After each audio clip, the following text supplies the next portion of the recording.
Hi folks, Mr. Long here.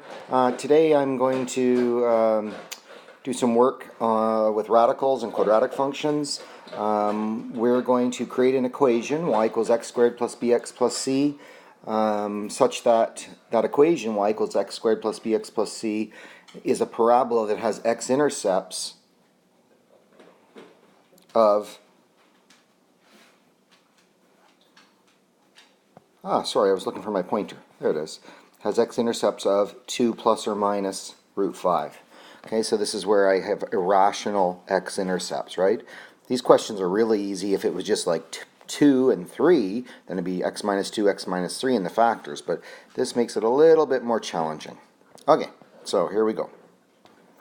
So if those are the x-intercepts, I know that the x values in the factors are going to be 2 plus root 5 and 2 minus root 5, right? That's Z1 and Z2.